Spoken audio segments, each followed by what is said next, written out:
देखिए, जुल्म उसके साथ होता है जो जुल्म सहता है। जो जुल्म सहने का आदी हो गया है उसका तुम क्या करोगे? मेरा तो ये कहना टिट फॉर टैट। उन आदमियों को जिन्होंने इनके साथ किया है उनको इसी तरह का सबक सिखा देना चाहिए। ये लोग रुक जाएंगे। जुल्म तो इसलिए नहीं रुक रहे ना क्योंकि हम लोग सह रहे हैं। इतनी मरी हुई कौम। ईशा का कांड हुआ हाथरस में, आप देखना किसी को कोई सजा होगी तो। मान्यवर काशीराम जी ने जो राजनीतिक मिशन शुरू किया था, वो बहुजनों का, वो आखिर 85-15 की राजनीति कहाँ खत्म होगी? क्योंकि वो जो उन्होंने कहा था 85-15, वो शायद उन्होंने कुछ सोच के ही कहा था। और 85 वालों ने उस मिशन में वो 15% के उन कुशे मित्रों को घुसा करके अपने समाज नहीं लिए, अनुसूचित जाति के लोगों को नहीं लिया, उसने उस संगठन में नहीं जगह दी।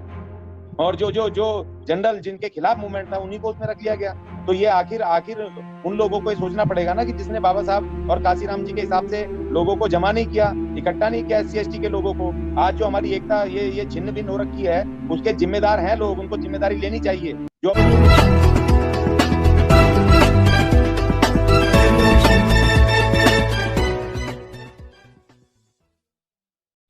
दोस्तों अब नमस्कार, ये मैं विकास और आप देख रहे हैं जस्ट टीवी इंडिया। और इस समय जो घटना बीते दिन हुई है हमारे देश में, लखीमपुर की 2 बच्चियों के साथ बहुत ही जघन्य अपराध हुआ है उत्तर प्रदेश में। तो आज की चर्चा में हमारे साथ है, क्योंकि लगातार आप जिस तरीके से देख रहे हैं पूरे देश में दलितों के साथ अत्याचार हो रहा है, बहन बेटियों के साथ बलात्कार और रेप की तमाम घटनाएं हो रही हैं, और जो अधिकार उनको संविधान में दिए गए हैं उनका भी शोषण लगातार होता जा रहा है। ऐसे में मेरे साथ 2 मेहमान हैं, अशोक अज्ञानी जी हैं, जिनको आपने लगातार देखा होगा, जो लगातार शोषित पीड़ित वंचितों की आवाज उठाते रहते हैं इस देश में। और वहीं दूसरी तरफ एक ऐसा नेतृत्व, एक ऐसा चेहरा जिसने राजनीति के तमाम मौसम देखे हैं, जिन्होंने राजनीति के तमाम गलियारे देखे हैं और तमाम नेताओं के साथ उन्होंने हक अधिकार की लड़ाई लड़ी है। तो जय भगवान जी का भी मैं स्वागत करना चाहूंगा। तो सर क्या कहेंगे? अज्ञानी जी, पहले मैं आपकी तरफ आता हूँ, आपसे जानने की कोशिश करता हूँ, आखिर ये देश में हो क्या रहा है? आए दिन लगातार जो रेप की घटनाएं देखिए, बहुत हो रही हैं, क्या कहना है? देखिए, सबसे पहले तो मैं उन दोनों बेटियों को श्रद्धांजलि देता हूँ। और ये बहुत ही दुखद घटना है, बहुत ही दुर्भाग्यपूर्ण घटना है जो ये घटी है। जय भगवान सर, आपसे जानना चाहूंगा, क्योंकि आपने पूरी राजनीतिक मौसम तमाम देखे हैं, चाहे कांग्रेस की सरकार रही हो चाहे बीजेपी की सरकार रही हो, आपने तमाम चीजें देखी, तमाम कानून व्यवस्था भी आपने देखी है। क्या कहना चाहेंगे सर, ये जो घटनाएं लगातार पूरे देश में हो रही है, क्या कानून में कमी है या सामाजिक चेतना की? हेलो। विकास भाई, मैं आपको एक छोटी सी बात बता देता हूँ। जी। मेरी बातें थोड़ी कड़वी लगेंगी जरूर। देखिए, जुल्म उसके साथ होता है जो जुल्म सहता है। जो जुल्म सहने का आदी हो गया है उसका तुम क्या करोगे? जुल्म करने वाला इसलिए करता है कि उसका बिगड़ता कुछ नहीं है। यदि जुल्म सहने वाला उसका विरोध करे, वहीं करे, उसी समय करे, पता लग गया है। अब जिन लोगों ने मारा है वो भी पता लग गया है, तो वे घूम कैसे रहे हैं अभी तक? जिनके साथ जुल्म हुआ, बहन भाई या मोहल्ला या वहां, नारे लगाने से थोड़ा इसका कुछ होने वाला है। जिन लोगों ने नाबालिग लड़कियों के साथ बुरा व्यवहार किया है, उनके साथ उनको मार के लटकाया है, मेरा तो ये कहना टिट फॉर टैट। उन आदमियों को जिन्होंने इनके साथ किया है उनको इसी तरह का सबक सिखा देना चाहिए। ये लोग रुक जाएंगे। जुल्म तो इसलिए नहीं रुक रहे ना क्योंकि हम लोग सह रहे हैं। पुलिस भी उनके साथ होती है, अदालतें भी उनके, हम कहते हैं अदालत में फैसला हो जाएगा, कोर्ट में। अदालतें हैं किसकी? आपकी कौन सी अदालत है? कौन आपको न्याय दे रही है?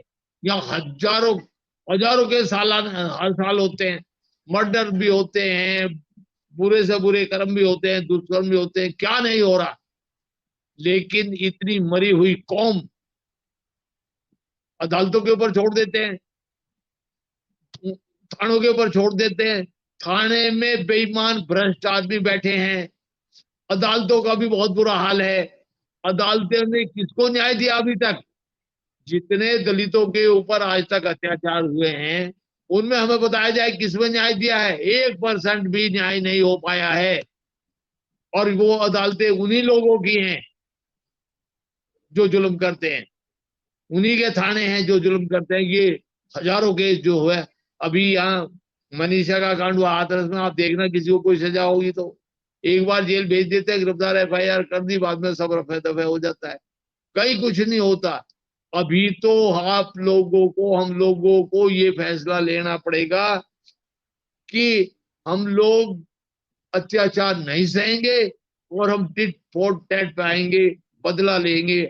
मैं ये बता दूं, जब बदला लेने की भावना हम लोग की आ जाएगी, हमारे ऊपर अत्याचार बंद हो जाएगी। जय कुमार जी, सवाल सवाल ये खड़ा होता है कि आप जो जिस टिट फॉर टिट की बात कर रहे हैं, आप तुरंत एक्शन की आप बात कर रहे हैं, ज्ञानी जी से आपसे क्या कहेंगे ज्ञानी जी, क्या संविधान मानने वाले लोग या संविधान को फॉलो करने वाले लोग अब इन तमाम चीजों का रास्ता देखेंगे या संविधान को देखेंगे? हाँ, हमारे वरिष्ठ समाज सेवी, हमारे नेता, बड़े भाई हैं जयवंत जाटव जी, उनका अपना संघर्ष है, उनके अपना अनुभव है, उस आधार पे वो आज इस बात को उसको कह रहे हैं।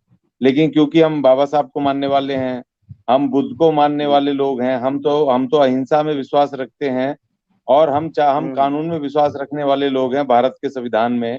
टिट फॉर टैट की बात तो हम बिल्कुल नहीं करेंगे, क्योंकि हम तो एक केस में टिट फॉर टैट हो जाएगा तो ये तो हमें रोज ही टैट कर देंगे, क्योंकि इनके पास सारा सिस्टम है, सारे धन संसाधन, सारे हथियार, सारा प्रशासन, पूरी सत्ता है, तो हमें रोज मारेंगे ये टिट फॉर टैट के नाम पर। तो इसीलिए हम भारत के संविधान को मानने वाले लोग, बाबा साहब के लोग हैं, तो टिट फॉर टैट में तो विश्वास नहीं है। लेकिन सवाल इस बात का है कि हमारे बड़े भाई भी बैठे हुए हैं, आज ये हालात क्यों लगातार ऐसे बद से बदतर क्यों हो रहे हैं? आज ये टारगेट पर आज पहली बार तो नहीं है, लगातार आजादी के बाद भी और संविधान लागू होने के बाद भी हमारे लोग लगातार, कहीं घर घर गांव के गांव जला दिए गए, कहीं पर कुछ होता है, लगातार ये हो रहे हैं। आज इसलिए खबरें मिल जाती हैं क्योंकि सोशल मीडिया पर आज आ गया है, तो तुरंत वो वायरल हो जाते हैं, वीडियो वायरल हो जाते हैं, जिसकी वजह से तुरंत खबर मिल जाती है। हालात तो पहले भी ऐसे ही थे, इससे ज्यादा और बदतर थे। तो अब सवाल इस बात का है कि जो मान्यवर काशीराम जी ने जो राजनीतिक मिशन शुरू किया था, वो बहुजनों का, वो आखिर 85-15 की राजनीति कहाँ खत्म हो गई? क्योंकि वो जो उन्होंने कहा था 85-15, वो शायद उन्होंने कुछ सोच के ही कहा था, और 85 वालों ने उस मिशन में वो 15% के उन कुशे मित्रों को घुसा करके अपने समाज नहीं लिए, अनुसूचित जाति के लोगों को नहीं लिया, उसमें उस संगठन में नहीं जगह दी, और जो जो जो जनरल जिनके खिलाफ मूवमेंट था उन्हीं को उसमें रख लिया गया।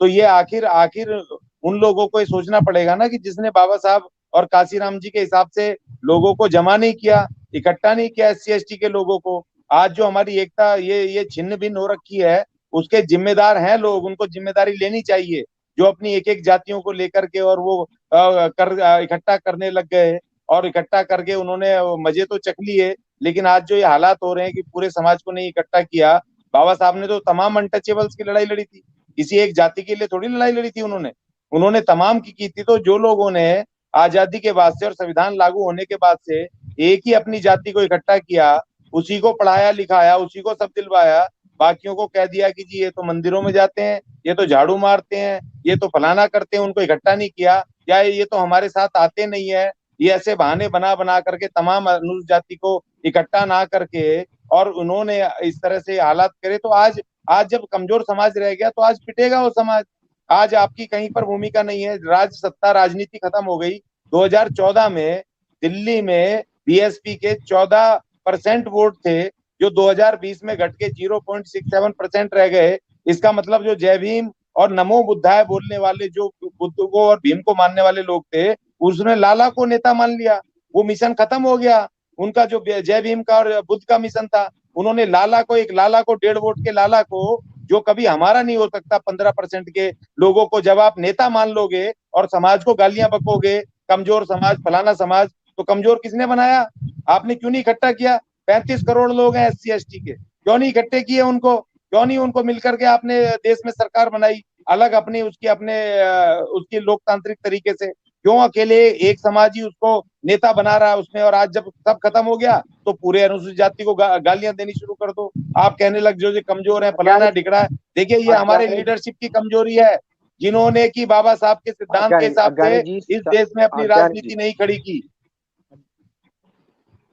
अज्ञानी जी, आपकी जो तमाम बातें हैं वो कहीं ना कहीं एक दायरा रखती हैं, लेकिन सवाल मेरा वही है कि आखिर जो ये घटनाएं हो रही इनको कैसे रोका जाए? क्या देखिए सत्ता देखिए जरूरी देखिए है? विकास जी, मैं ऐसी बात, देखिए रोकना, आप ये रोकने की आपके बस की बात नहीं है। ये तब रुक सकता है जब आपकी राजनीति, देश की राजनीति में डायरेक्ट दखल हो। देखिए आप जितने मर्जी समाज समूह चिल्लाते रहिए, सामाजिक सामाजिक कह के, हमारे लोगों ने, बहुत सारे लोगों ने एक से एक वहाँ कहानी सुनाते हैं कि बाबा साहब ने कहा था जी आजादी से पहले कि पहले सामाजिक आंदोलन करो, फलाना करो, ढिकड़ा। अरे 1930 की बात थी जब उन्होंने कहा था। 1902 आजादी के बाद 1950 में उन्होंने संविधान लागू करके सामाजिक क्रांति कर दी और कह दिया कि ये तुम्हारे अधिकार है, वोट का अधिकार, चुनाव लड़ने का अधिकार, पार्टी लड़ाने का, बनाने का अधिकार, और बनाओ अपनी पार्टी और अपने वोट से बन जाओ खुद प्रधानमंत्री और देश की राज सत्ता में अपना दखल पेश करो। लेकिन हमारे कुछ लोग निजी स्वार्थ के लिए हमारे आज भी समाज को धोखा दे रहे हैं कि भाई सामाजिक सामाजिक सामाजिक। अरे राजनीति कब करोगे? जब ये संविधान खत्म कर देंगे तब राजनीति करोगे। इस देश की राजनीति में जब तक डायरेक्ट दखल नहीं होगा, अनुसूचित जनजाति के डायरेक्ट 35 करोड़ लोगों का अगर डायरेक्ट दखल नहीं होगा, इनको डर नहीं होगा राज सत्ता का, तब तक ये किसी हालत में ये SC ST के विरुद्ध एट्रोसिटीज नहीं रुकेंगी, नहीं रुकेंगी, नहीं रुकेंगी। जय भगवान जी, क्या कहेंगे जी? क्या राजनीति विकल्प है फिर? राजनीति विकल्प तो है ही, विकल्प है इन तो तमाम घटनाओं सत्ता को के रोकने का, करना ये या तो है कुछ ही। और? लेकिन राजनीतिक सत्ता जब टुकड़ों में बटा हुआ समाज हो, राजनीतिक सत्ता तो दूर की कौड़ी हो जाती है। लेकिन अभी जो तुरंत जो अत्याचार जुल्म हो रहा है, आपको बता दूं, शायद अज्ञानी बहुत छोटे होंगे उस समय, बहुत छोटे, अब से मेरा ख्याल है 10-15 साल के होंगे, इनकी उम्र अब 40 साल होगी। 25 साल का तो जेल में हो गया हमारा श्री राम जाटव। श्री राम जाटव गौतम बुद्ध नगर का रहने वाला था और यहाँ पर हमारे लोगों पे जुल्म ज्यादती हुई। हमारे इन गुजरों ने 4 आदमी मारे, श्री राम जाटव ने अगले दिन 8 आदमी मारे, इन्होंने फिर हमारे 7-8 आदमी मारे, श्री राम जाटव ने 16 आदमी मारे, फिर इन्होंने हमारे 10-12 गुजरों ने 10-12 आदमी मारे, हमारे श्री राम जाटव ने 24 आदमी मारे। डबल करता गया, जितना मारता गया, उसके बाद जो हाहाकार पूरे क्षेत्रों में मचा, हम लोग को बुलाया, सब लोग हम गए वहां पर, बड़े बड़े VP सिंह गए, रामलाल जी गए, पंचायतें हुई, मीटिंग हुई और गुजरों ने हाथ जोड़े कि हम नहीं करेंगे, ये मामला रुकवा दो, बात करो। आज तक हुआ क्या कोई इस तरह का इस एरिया में? सब जानते हैं, गुजरों ने कभी बता दें किसी गुजर ने हाथ भी उठाया हो तो हमारी बहन बेटी के ऊपर? भाई साहब, जब अपना मरता है तब पता लगता है। हमारे को तुरंत टिट फॉर टैट पे आना पड़ेगा। जब देश में ये पता लग जाएगा कि हाँ ठीक है, हमारे 10-20 हजार, लाख 2 लाख आदमी मर जाएंगे, कोई बात नहीं, लेकिन हमेशा की झगड़े खत्म हो जाएंगे। जिनके आदमी 10-5 मरेंगे, जिनके जवान लड़के मरेंगे, उनको अकल आ जाएगी कि बच्चा मरता कैसे है। अभी तो उन्हें पता ही नहीं। हमारा मनोबल जो टूटा हुआ है वो सबसे बड़ी मुसीबत का कारण है। हमारा एक लड़का दून का आके, ठाकुर का एक लड़का हमारे लड़के को पीटता रहता है, वो पीटता रहता। अरे उसको लाठी फेंक करके, उसकी लाठी छीन करके कुछ भी करे तो मुंह तो उसका है, मुंह से काटे, हाथ काटे, पैर काटे, उसको तो ऐसा कर रहे। एक के सामने एक लड़ाई हो रही है, एक के सामने 2 भी हो तो भी अगला आदमी इतना जान आफत कर सकता है। मैं इसका तजुर्बा लिए हुए आदमी हूँ, मेरे साथ ये हुआ है। तो जब कभी कोई बात हो, हमारा आदमी विरोध ही नहीं करता है। हम लोग भाषण देना जानते हैं और घंटों हम लोग बोलेंगे, सब बात करेंगे, लेकिन कभी मनोबल बढ़ाया किसी का? कभी किसको कहा कि मर के क्यों आया? अरे सामने से नहीं मारना था तो पीछे लुक छिप करके मारता, पर अगले को खत्म कर देना चाहिए था, क्योंकि न्याय यहाँ नहीं है। मैं तो ये कहूंगा कि टिट फॉर टैट तुरंत होना चाहिए। जब बहन हमारी बेटी की इज्जत लुटी है, पेड़ पे लटका दे, वो आदमी घूमते रहे। मैं तो बिल्कुल इस बस में नहीं हूं, क्योंकि अदालतों ने आज तक हमें एक भी केस में कोई भी फैसला हमारे हक में नहीं दिया। कोई बता दे एक भी आदमी को फांसी हुई है? कितने कितने कांड हो चुके। तो वहां बाथम में अदालत ने, बिहार में बाथम बिहार का वातम केस था, 54 आदमी हाईकोर्ट ने बाइज्जत बरी कर दिए और हमारे 56 आदमी मरे थे। हमारे ये कहा नहीं हुआ, उसमें कांड हुआ था देवली में, मैं गया था महासी में, देवली में जाकर के मैंने सारा अपनी आंखों से देखा, लाशें ही लाशें, कौन ही कौन पड़ा था।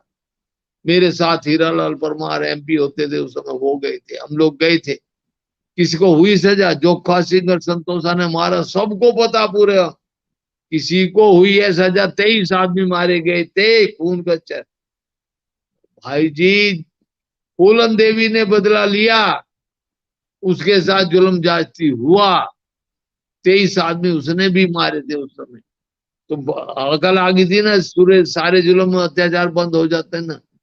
बराबर की टक्कर है, बराबर की टक्कर होगी। मैं तो अपने समाज को ये कहूंगा, भाई टिट फॉर टैट, यदि बाबा साहब ने कहा, मैंने नहीं कहा, बाबा साहब ने कहा कि जुल्म करने वाले से ज्यादा गुनाहगार जुल्म सहने वाला होता है।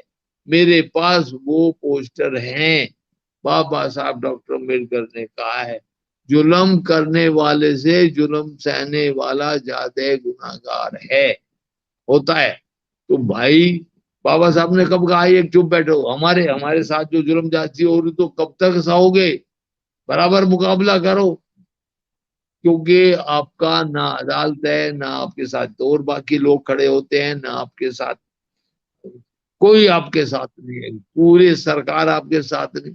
सरकार में अदालतों ने कितनों बार केस वापस भेजे, जिन केस में सजा नहीं हो पा रही, कितनों बार दोबारा इंक्वायरी भेजे, पता लगा 25 आदमी मरे, 25 आदमी क्या है, मरे ही नहीं। वो कहते सब बाइज्जत बरी, तो फिर किसी को सजा ही नहीं होगी। अरे कोर्ट वो वापस भेजना चाहिए, कहना चाहिए भाई सर ये सजा नहीं हो पा रही, प्रूफ नहीं मिल रहा, पुलिस वाले के ऊपर केस रजिस्टर्ड करना चाहिए कि तेने केस क्यों नहीं दिया बना करके, क्यों नहीं आदमी को यहाँ ठीक ला रहा, केस क्यों नहीं ठीक बनाया। अदालत कुछ नहीं, खत्म हो गया, क्योंकि मारने वाले वो, फैसला देने वाले वो, पुलिस में सब वो, सब उन्हीं का काम है राज। हमें न्याय कहाँ से मिलेगा। हमारे पास तो एक ही रास्ता है कि मौका लगे उसी टाइम में अपना दे। बल्कि ये सेल्फ डिफेंस का मतलब क्या होता है कि यदि वो मूछों वाला लोंडे को 1 साल पहले मार रहे थे, जो तो राजस्थान वाला, आपका यदि मूछों जय भगवान जी, जय भगवान जी, जय भगवान जी, आपका कहने का मतलब ये है कि अब संविधान को मानने वाले जो लगातार संविधान को बचाने के लिए सड़कों पर संविधान उतरते कौन हैं। मान रहा है यहाँ। अरे संविधान मतलब हम संविधान मानते रहे, हम संविधान के चक्कर में कोर्ट अदालतें दे देगी, तो कोर्ट अदालतें कौन सा किसको सजा दी है, अदालतें को सजा देनी चाहिए ना। मान लिया हमारे 25 आदमी मरे, तो 25 आदमी को मारने वालों को सजा होनी चाहिए, नहीं वो कहते केस नहीं बना, प्रूफ नहीं बना, गवाह नहीं आया, फलाने, अरे दोबारा इंक्वायरी करो। वहां जुडिशियल अज्ञानी जी आपका जी दोस्त अज्ञानी जी देखिए, आप क्या कहना चाहेंगे? ज्ञान सुधरा मिसा, एक आप समझिए, अज्ञानी सुनिए जी, पहले एक पहले अज्ञानी सुनिए। जी, जो हेलो आज हमारे हेलो सीजीआई, जो सीजीआई बने हैं देखिए ना, जो आज यूयू मैं ललित बने, देखिए मैं इस बात से तो यूयू सहमत नहीं हूँ कि ललित ने, टिट फॉर टैट या हमारे लोग हथियार उठाएं किसी भी तरह। सवाल अज्ञानी ये जी मैं फिर बार बार कह रहा हूँ कि हथियार उठाने की जरूरत नहीं है। आवाम अपने आप में महाशक्तिशाली होता है। आप 35 करोड़ लोग हैं इस देश में, 35 करोड़ लोग हैं। आप 1 करोड़ सर लोग को आवाम भी तो दिल्ली में जागता खड़ा कर है। दोगे अज्ञानी जी तो आपको अज्ञानी जी आवाम जागता है।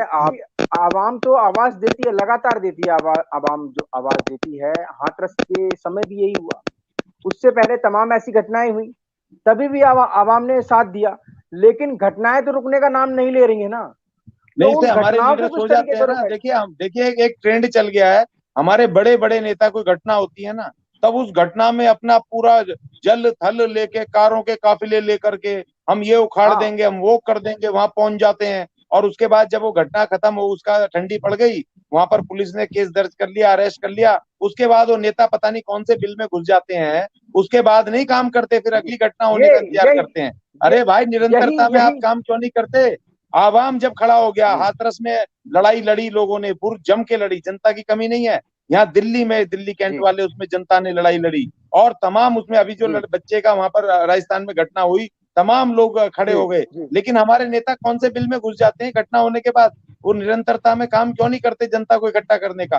वो क्यों नहीं उस मूवमेंट को खड़ा करते, क्यों नहीं कैडर डेवलपमेंट शुरू करते, प्रचार को लगातार क्यों नहीं शुरू करते, जिस तरह काशीराम जी करते थे, बुद्ध ने किया, बाबा साहब ने किया, हमारे सामने बड़े बड़े एग्जाम्पल हैं। आप कहाँ, कौन सा संगठन मुझे बताओ कैडर बना रहा है, कितने कैडर डेवलपमेंट के क्या वो कोर्स चल रहे हैं जो काशीराम जी करते थे, जिससे उन्होंने बहुजन मूवमेंट इस देश में खड़ा किया और बहुजनों की सरकार स्थापित करके दे करके गए। आज जिसको बर्बाद कर दिया 15% को ला करके उस मिशन में, अपने लोगों को नहीं लाए, 15% को लिया है। तो मैं बार बार कह रहा हूं कि हमारे नेताओं की कमी है, हमारे नेताओं की और पढ़े लिखे लोगों की कमी है, और अपने गरीब समाज को गालियां देते हैं और फिर कहते हैं बंदूक उठा लो। क्यों उठा लो भाई बंदूक? आप क्यों नहीं निरंतरता में काम करते?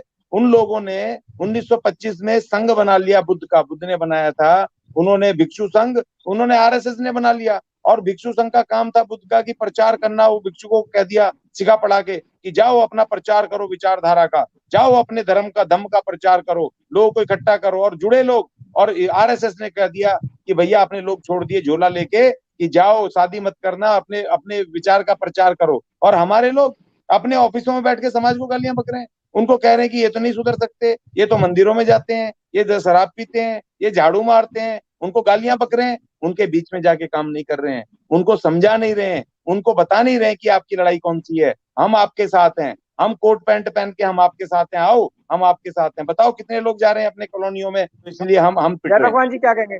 जय भगवान जी क्या कहेंगे? क्या ये जो तमाम बातें अशोक अज्ञानी जी बता रहे हैं कि राजनीति का विफल होना, कैडर नहीं होना, ये वो तमाम चीजें जो अज्ञानी जी इन्होंने अपनी बताई हैं, बात क्या कह रहे हैं, अच्छी बात है, पर मुझे तो इतना दुख हो रहा है कि अज्ञानी जी नौजवान होते हुए मरे हुए आदमी की मुर्दे की बात करते हैं, आदमी समाज में जान डालने की बात नहीं करते। अरे हम ही जुल्म सहने वाले बैठे हैं, जुल्म करने वाला आने से पहले उसका मुंह तोड़ दिया जाए।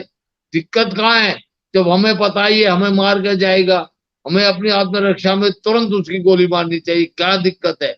हमें भी अपने जिंदगी जीने का हक है। यदि हम लोग रोज यही करते रहेंगे और ऐसे ही लबाल जाते, सत्ता सत्ता सत्ता आएगी नहीं। सत्ता लाने के लिए बड़ा मेहनत करनी पड़ेगी। काशीराम किस तरह सत्ता में आए वो हमसे ज्यादा कौन हाँ, तो जानता है, इसीलिए कैसे आज के जानता है। नेता, आज के दलित नेता जो है ना, वो पकी पकाई लालाओं के खेमे में जा करके, इन अरे ब्राह्मण दानियों के 2000 खेले में जा करके अपनी राजनीति सेक रहे हैं, खुद बनना चाहते हैं। सत्ता कोई मुश्किल काम नहीं है, 2000 काशीराम जी। जनता होगी, मैक्सिमम हो गया, अब इससे ज्यादा और क्या होगा? और हमें कोई न्याय मिलता नहीं है, तो सरकार से भी पूछेंगे, हम प्रस्ताव पास करेंगे कि ये है क्या, कौन से कानून में कहाँ कमी है, हम लोग को क्यों नहीं मिलता। वो कहते प्रमाण नहीं है, प्रमाण वो नहीं आए, गवाह मुकर के बुता। अरे हमारे कोई गवाह नहीं है, या हमारा कोई आदमी जाकर पीड़ित परिवार मुकदमा नहीं लड़ सकता, उसके पास पैसे नहीं, तो सरकार को सोचना चाहिए ना, सरकार को हमारी तरफ से केस ऐसा लड़ना चाहिए ना कि जो अत्याचारी है उसको सजा हो। लेकिन कुछ नहीं होती। ये सब बातें हम लोग 19 और 20 नवंबर के जो भीम संसद हो रही है उसके अंदर हम लोग रखेंगे, प्रस्ताव पारित करेंगे, और बहरहाल उसमें हम तो मगर इसमें कुछ सवाल, इसमें देखिए कुछ सवाल आप रखिए कि आज आज भारत के संविधान लागू हुए 72 साल हो गए, और बाबा साहब ने आर्टिकल 27, 28, 29 में स्पेशल रूप से अधिकार दिए थे कि जो पिछड़ी जातियां हैं, अल्पसंख्यक वो हैं, उनको स्कूल, अपने यूनिवर्सिटी स्कूल खोलने के, अपने स्कूल चलाने के आजादी दे गए। तो हमारे जो बुद्ध कन्वर्ट हुए, या जो हमारे SC ST के लोग रिजर्वेशन के चक्कर में उसमें लगे रहे, उन्होंने अपने स्कूल वगैरह क्यों नहीं खोले? आरएसएस ने खोले, या सिखों ने खोले, क्रिश्चियनों ने खोले, पारसियों ने खोले, हमारे लोगों ने क्यों नहीं खोले? उस पर भी सवाल होना चाहिए, अपने आप से भी होना चाहिए कि तुम लोग खाली खैर रिजर्वेशन अज्ञानी लेते जी, रहे, लेकिन तुमने अज्ञानी जी, अपने अज्ञानी एस्टेब्लिशमेंट क्यों नहीं खड़े किए?